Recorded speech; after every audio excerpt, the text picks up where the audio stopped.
Assalamualaikum warahmatullahi wabarakatuh. Selamat bergabung di channel Tarikat Seni, Jalan Indah Menuju Ridho Ilahi.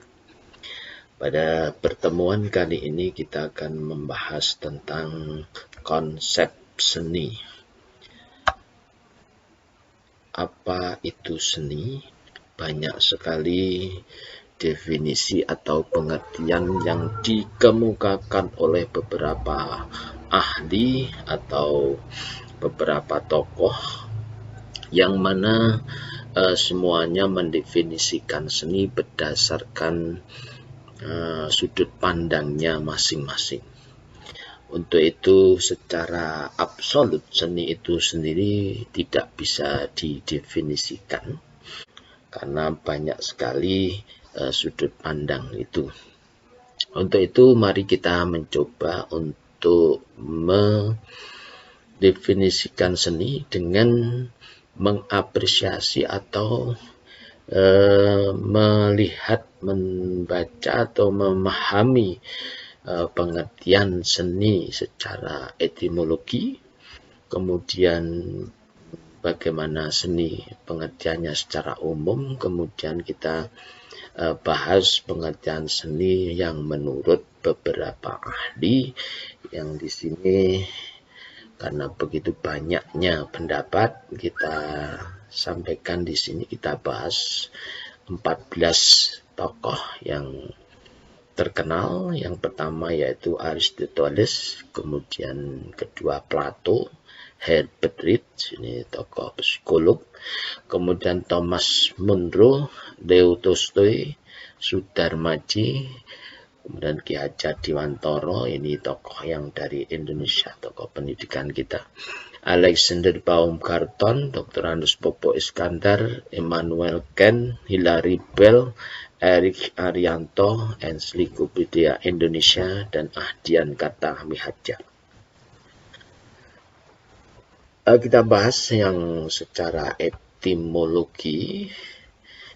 Pada mulanya seni berasal dari kata ars Latin atau ars Inggris, artinya juga seni, atau ada yang menerjemahkan kemahiran, keterampilan. Kemudian pengertian seni secara etimologi itu berasal dari bahasa Sanskerta, yaitu sani, yang artinya pemujaan, persembahan, dan pelayanan yang erat dengan upacara keagamaan yang disebut dengan kesenian. Kemudian untuk pengertian secara umum, kita sering membaca atau mendengar definisi seni secara umum, yaitu suatu ekspresi perasaan manusia yang memiliki unsur keindahan di dalamnya dan diungkapkan melalui suatu media yang sifatnya nyata, baik itu di dalam bentuk, nada, rupa, gerak, syair, serta dapat dirasakan oleh panca indera manusia. Jadi di sini ekspresi manusia, intinya seni itu adalah karya manusia yang memiliki unsur keindahan. Jadi tidak semua karya manusia masuk di sini. Di sini yang memiliki unsur keindahan di dalamnya. Dan diungkapkan melalui suatu media. Di medianya banyak sekali. Kalau di sini ada media ungkapannya menggunakan nada, kemudian ada yang seni rupa, ada ini menggunakan rupa, kemudian ada yang diungkapkan dalam bentuk gerak, ini menjadi seni tari, kemudian ada yang diungkapkan melalui syair, itu disebut dengan seni sastra, serta dapat dirasakan oleh panca indera manusia. Jadi penekannya di sini adalah manusia, bukan hewan. Sebagian orang berpendapat bahwa seni merupakan semua hal yang diciptakan oleh manusia yang mengandung unsur keindahan dan dapat mempengaruhi perasaan orang lain. Artinya karya itu bisa menggugah perasaan orang lain atau membuat orang lain tersentuh hatinya. Itu secara umum. Kemudian kita coba melihat beberapa pendapat menurut para ahli. Yang pertama, Aristoteles itu mengatakan bahwa seni adalah suatu bentuk ungkapan dan penampilan yang tidak pernah menyimpang dari kenyataan, dan seni itu meniru alam. Jadi di sini Aristoteles menekankan bahwa karya seni atau seni yang dibuat oleh manusia itu tidak bisa menyimpang dari kenyataan. Artinya selalu dipengaruhi oleh alam. Bahkan di sini ditegaskan meniru alam.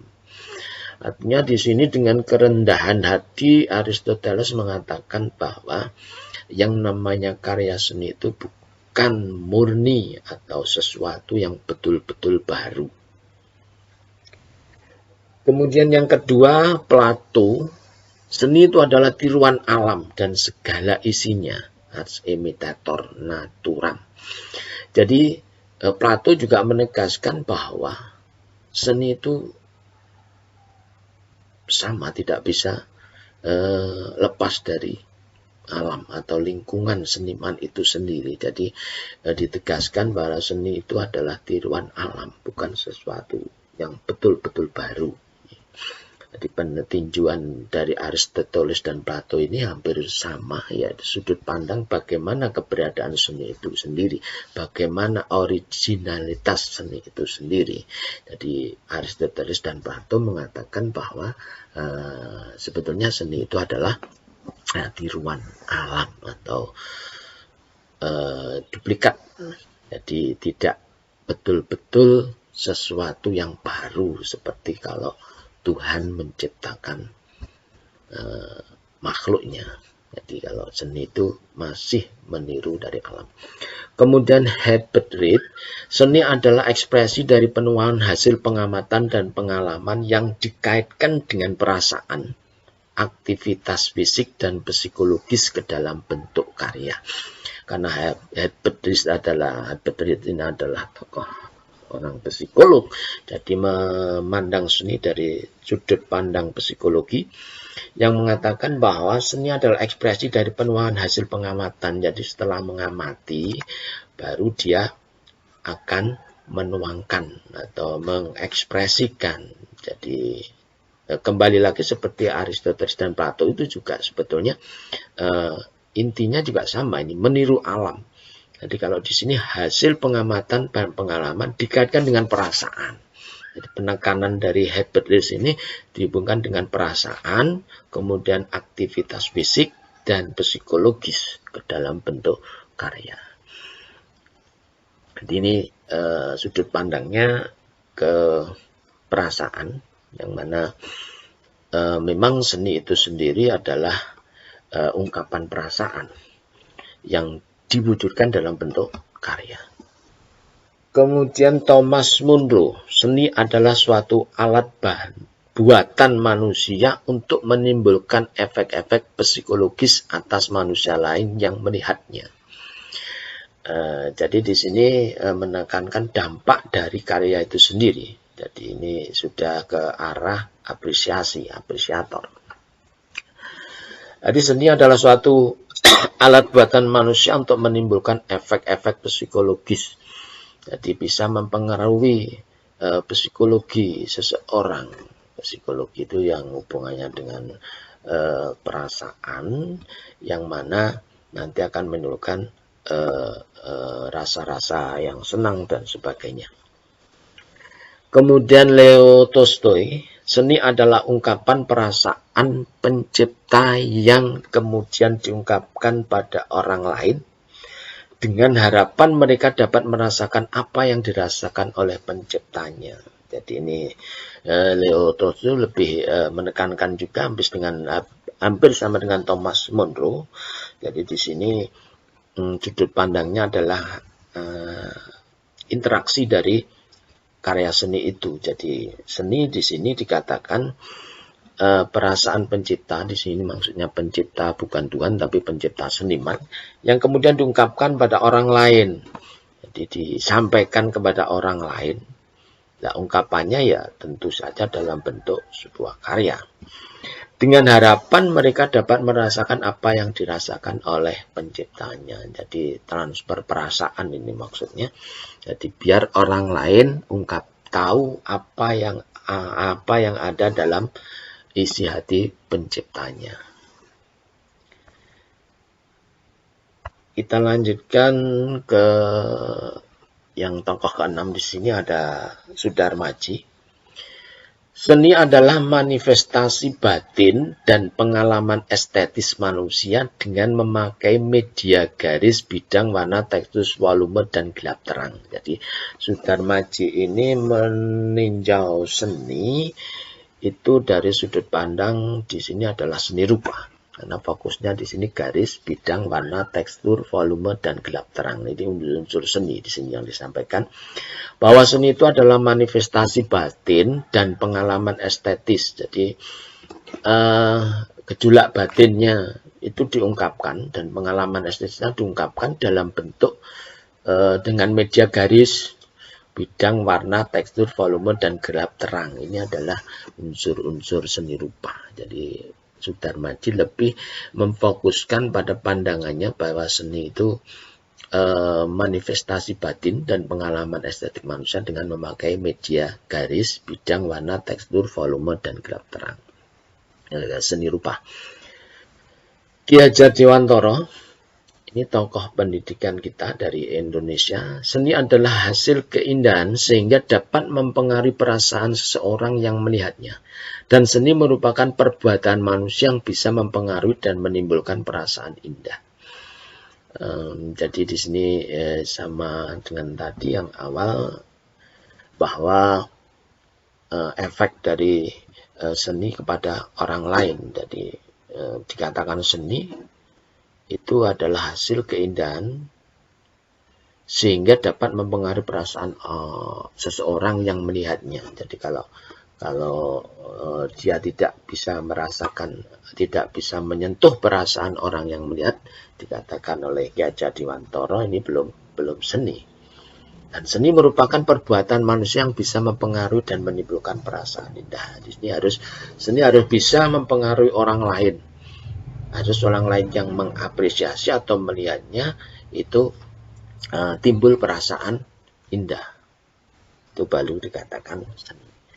Kemudian Alexander Baumgarten, seni adalah keindahan dan tujuan yang positif menjadikan penikmat merasa dalam kebahagiaan. Nah, ini sama menekankan hubungan seni dengan karya dengan yang melihat, bukan sekedar yang membuat, tapi penikmat di sini. Tujuan yang positif menjadikan penikmat merasa dalam kebahagiaan. Jadi harapannya sebuah karya seni itu bisa membuat bahagia orang yang melihat atau mendengarnya.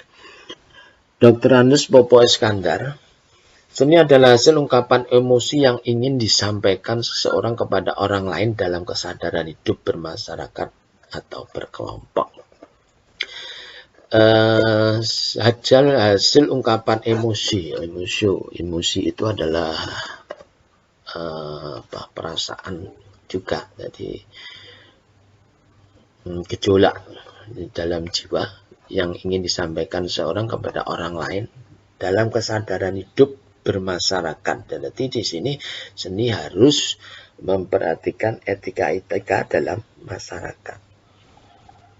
Karena harus diterima oleh kesadaran hidup bermasyarakat atau berkelompok. Jadi bukan sekedar ungkapan yang individual, artinya harus siap untuk dikonsumsi dan menjadikan kesadaran hidup atau orang lain dalam kesadaran hidup bermasyarakat. Jadi seni untuk masyarakat, bukan untuk dirinya sendiri. Ini tinjauan dari sudut pandang dari Dr. Andes Popo Iskandar. Kemudian Immanuel Kant, seni adalah sebuah impian karena rumus-rumus tidak dapat mengikhtiarkan kenyataan. Ini lebih filosofi ini.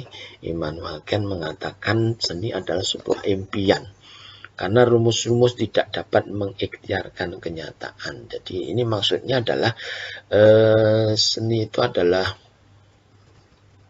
sebuah imajinasi yang mana tidak ada rumus-rumusnya. Jadi tidak bisa dibuat seperti matematika, itu ada rumusnya. Nah, lanjut untuk Hilary Bell.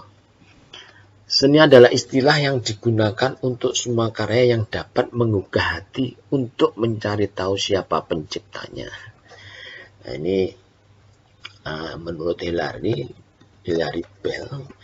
Jadi ketika orang melihat karya, maka akan tergugah hatinya dan mencari, ingin bertahu siapa ini penciptanya. Artinya yang dikatakan seni desain ini menurut Hilary adalah yang menimbulkan suatu pertanyaan atau ingin ada penjelasan lebih lanjut. Makanya bisa menggugah hati untuk mencari tahu siapa penciptanya. Mencari tahu ini dalam artian dia akan berkomunikasi apa arti dari karya seninya. Erik Arianto, seni adalah aktivitas rohani atau batin yang direfleksikan dalam bentuk karya dan dapat membangkitkan perasaan seseorang yang melihat atau mendengarnya. Ini menekankan pada aktivitas rohani atau batin. Jadi gejolak jiwa sama tentunya. Hanya bahasanya aja gejolak batin atau rohani. Rohani di sini kerohanian mungkin yang ada yang ke religius, tapi ada juga yang tidak. Yang direfleksikan dalam bentuk karya dan dapat membangkitkan perasaan seseorang melihat atau mendengarnya. Ini seni juga harus tetap membuat orang lain itu tergerak hatinya di sini. Rata-rata semua ini tadi berpendapat seperti itu. Kalau di Ensiklopedia Indonesia, seni adalah ciptaan dari segala hal. Karena keindahannya maka orang senang untuk melihat ataupun mendengarnya. Jadi efek dari karya itu yang diperhitungkan. Jadi karya seni itu bisa mempengaruhi orang lain, bisa membuat orang senang untuk melihat ataupun mendengarkannya. Dian Kartamiharja, seni adalah segala bentuk aktivitas rohani yang merefleksikan suatu kenyataan dalam sebuah karya, di mana bentuk dan isinya mempunyai daya untuk membangkitkan suatu keindahan tertentu di dalam jiwa penikmatnya. Jadi rata-rata kalau kita bisa simpulkan di sini, yang pertama itu bahwa seni di sini jelas adalah sebuah karya manusia. Kemudian ungkapan jiwa atau ungkapan batin yang diungkapkan dalam bentuk karya. Kemudian karya itu bisa dinikmati orang lain dan bahkan bisa mempengaruhi orang lain dan bahkan bisa membuat orang lain senang. Di sini jadi seni itu dari semua tadi intinya bahwa seni itu adalah karya manusia, bukan karya hewan. Jadi kalau misalkan ada gajah atau kera bisa melukis, maka karyanya itu bukan karya seni. Nah, di sini fokus dari seni itu adalah karya manusia. Kemudian tidak semua karya manusia adalah seni. Di banyak karya manusia yang tidak tergolong seni. Kalau kita melihat definisi tadi, ada batasannya, yaitu karya manusia yang mempunyai nilai indah atau estetik.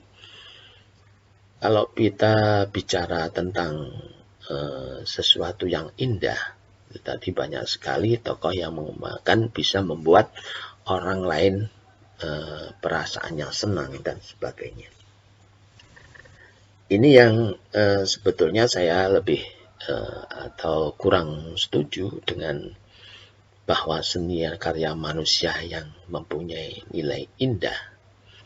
Jadi tidak salah, memang banyak sekali karya manusia atau karya seni itu yang membuat orang lain senang, ada estetik. Tetapi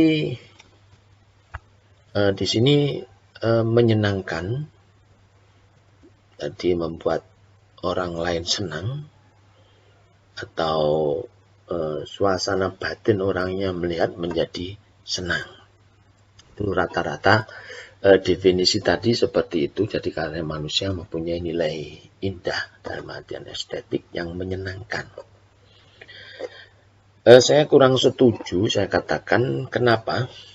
Karena dalam kenyataannya, dalam realita, karya-karya seni itu banyak sekali yang membangkitkan atau menimbulkan perasaannya yang menyenangkan, tetapi ada juga yang menjijikkan, menyedihkan, dan sebagainya. Nah, kalau kita mendefinisikan bahwa karya seni adalah karya manusia yang mempunyai nilai indah dalam arti yang menyenangkan, maka banyak sekali karya yang tidak bisa masuk di seni di sini. Nah, definisi itu. Makanya bagaimana dengan karya yang tidak menyenangkan? Contohnya gini, apa ada. Jadi misalkan seorang seniman, ada sebuah karya lukis, oleh seniman di situ dia melukiskan dengan tema gelandangan. Di dalam karya itu digambarkan bagaimana kehidupan seorang gelandangan. Karena gelandangan itu kan biasanya bajunya tidak pernah ganti, sehingga di situ dilukiskan orangnya dengan baju compang-camping, lusuh. Dan seorang gelandangan karena tidak pernah mandi, maka di situ dilukiskan tubuhnya juga kotor dan penuh darah, atau ada boroknya, ada nanah dan darah yang mengalir. Ketika kita melihat karya lukisan seperti itu, maka yang muncul di perasaan kita adalah bukan sesuatu yang menyenangkan, tetapi adalah menjijikkan. Nah, kalau kita mengacu pada definisi bahwa karya manusia yang mempunyai nilai indah dalam artian menyenangkan, maka karya ini tidak akan masuk dalam karya seni. Padahal ini adalah karya seni. Untuk itu saya lebih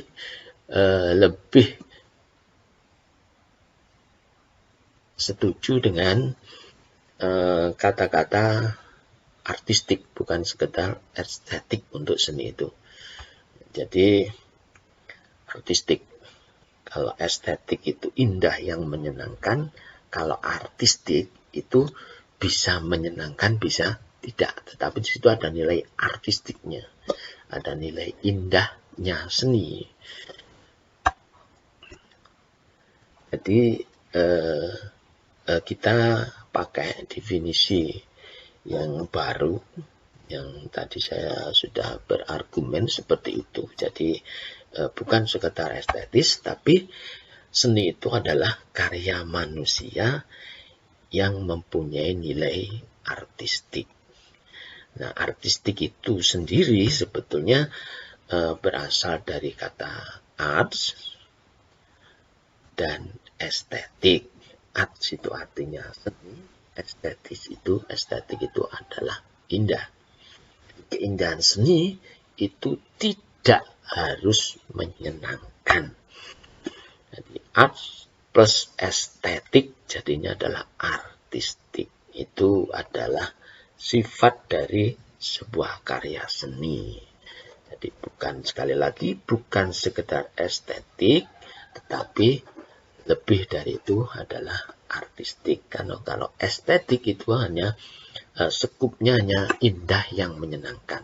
Tapi kalau artistik itu indah, ada nilai keindahan, tetapi tidak mesti menyenangkan. Bisa yang tidak menyenangkan.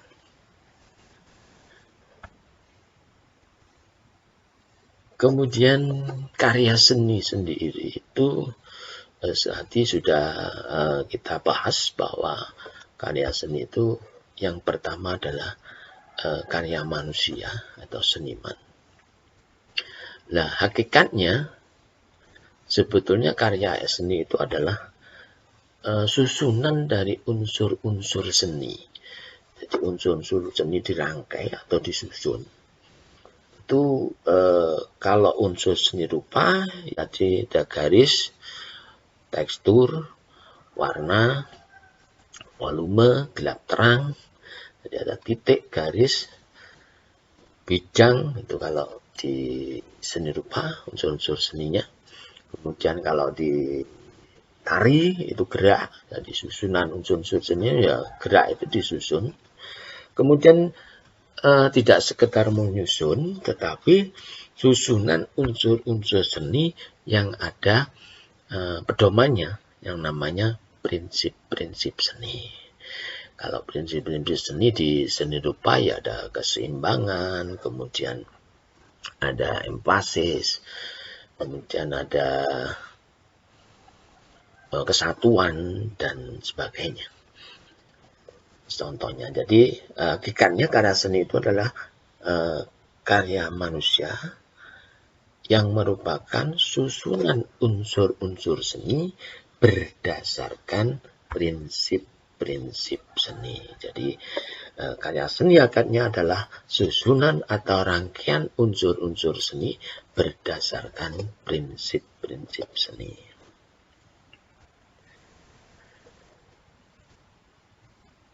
Nah, sekarang fungsi seni itu sendiri bagi seorang individu sebagai alat pemenuhan kebutuhan fisik ada. Para seniman mempunyai peranan penting dalam menciptakan berbagai benda-benda bernilai seni untuk pemuasan kebutuhan fisik dan memberikan kenyamanan kepada orang lain.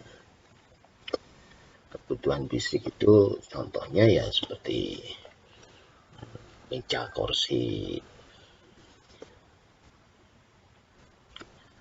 Kemudian ada sebagai alat pemenuhan kebutuhan emosional.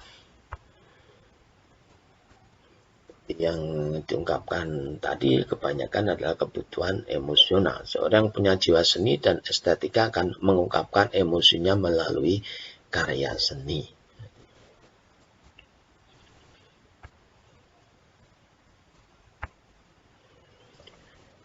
Fungsi seni bagi sosial.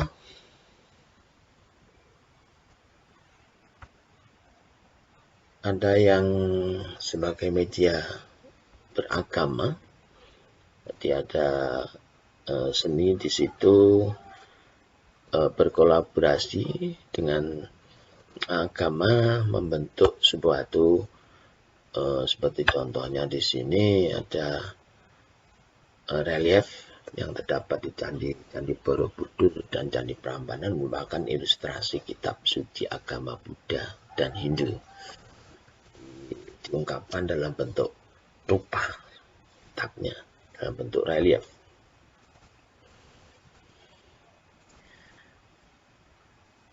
Media pendidikan, seorang siswa belajar musik atau tarian di mana kegiatan ini dapat mengekspresikan diri mereka kepada orang lain.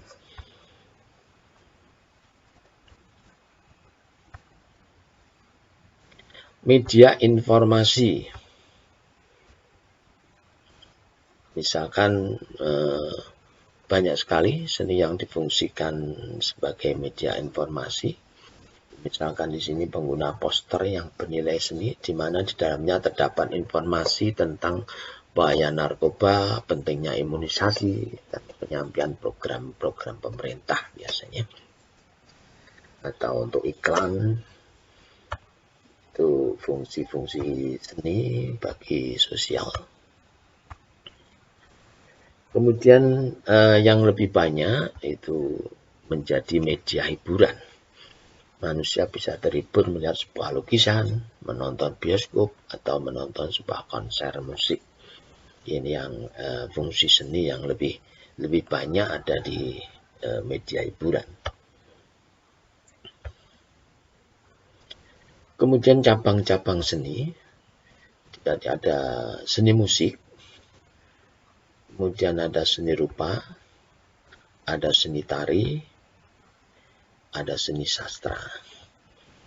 Terakhir adalah seni teater.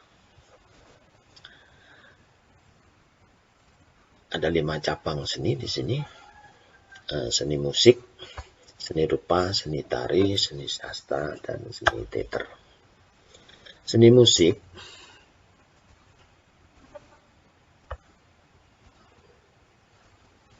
musik merupakan karya seni yang menggunakan bunyi sebagai unsur utamanya. Bunyi itu merupakan unsur yang utama dari seni musik. Seni musik jadi tidak harus ada sebuah alat. Misalkan musik bisa suara itu bisa muncul dari mulut juga bisa, karena fokus di sini adalah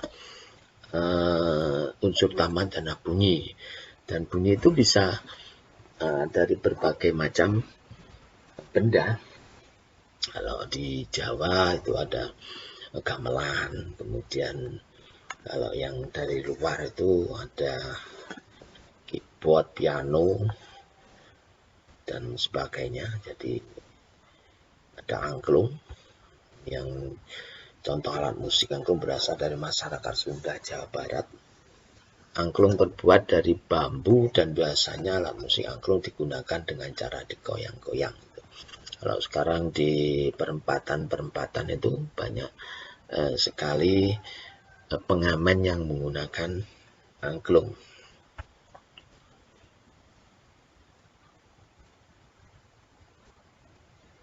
Seni rupa merupakan cabang seni yang bisa dinikmati dengan indera penglihatan. Di sini bersyukurlah kalian semua yang indera penglihatannya normal, artinya bisa menikmati karya seni rupa. Bila seorang yang tidak normal penglihatannya, maka dia akan tidak bisa menikmati karya seni rupa. Ini ada contoh patung Garuda Wisnu Kencana yang berada di Bukit Ungaran, Jimbaran, Bali. Patung ini diproyeksikan untuk mengikat tata ruang dengan jarak pandang sampai dengan 20 km, sehingga dapat terlihat dari Kuta, Sanur, Nusa Dua, hingga Tanah Lot. Jadi ini besar sekali patung Garuda Wisnu Kencana di Bali. Seni tari, itu unsur utamanya adalah, tadi saya sampaikan, adalah gerak. Seni tari merupakan bentuk seni yang memanfaatkan gerakan tubuh sebagai keindahannya. Jadi unsur utamanya adalah gerak. Contohnya di sini kesenian Barongan merupakan kesenian khas Jawa Timur.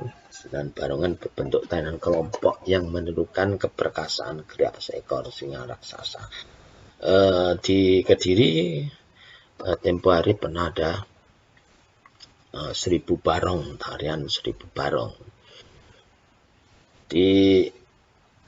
Untuk menunjukkan bahwa seni barong itu berasal dari khas Jawa Timur.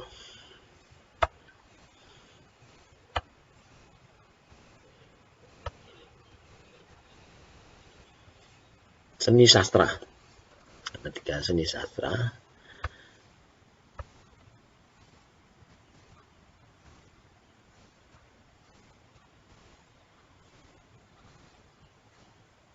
merupakan karya seni yang berupa tulisan atau rangkaian kata atau kalimat yang indah.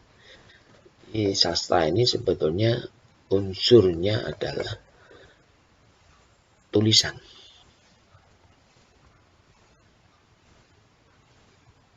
Tulisan bahasa. Contohnya ada puisi, cerpen, prosa.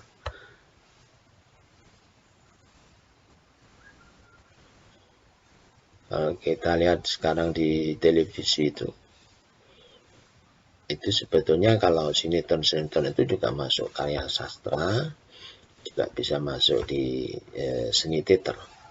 Teater adalah karya seni yang kompleks terdiri dari unsur rupa, suara, tari, dan sastra. Jadi di dalam seni teater itu ada unsurnya suara, jadi vokalnya itu menggunakan seni suara, kemudian ada rupa, backgroundnya itu biasanya latar belakang itu keindahannya betul seni rupa. Kemudian gerakannya ada gerakan yang digayakan, jadi di situ ada unsur tarinya. Dan yang jelas naskahnya itu adalah karya tulisan atau sastra. Contohnya drama musikal, teatrikal puisi, teater boneka, dan banyak sekali sekarang sinetron itu juga termasuk dalam kategori seni teater.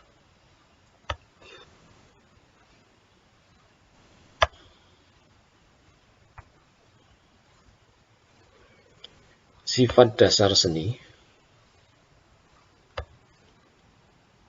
Yang pertama, seni itu harus kreatif, kemudian individualistis, artinya dalam berkarya itu karena ungkapan jiwa, konten pribadi, gejolak jiwa, maka itu individualistis. Namun ketika sudah membaca karya tadi semuanya sepakat harus bisa mempengaruhi orang lain, artinya menggerakkan perasaan orang lain juga, bukan untuk dirinya sendiri. Nah, ekspresif, kemudian abadi, semesta atau universal, jadi harus mempunyai nilai universal. Demikian untuk penjelasan di channel Tarekar Seni tentang konsep seni. Kita membahas apa itu seni. Jadi kesimpulannya bahwa seni itu adalah karya manusia yang mempunyai nilai artistik, bukan hanya estetik. Sekian, terima kasih. Assalamualaikum warahmatullahi wabarakatuh.